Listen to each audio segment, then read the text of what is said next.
Linking your device to Zscaler can enhance your security and internet experience.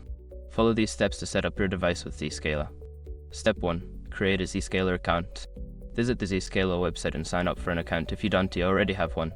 Fill in the required information and verify your email address to activate your account.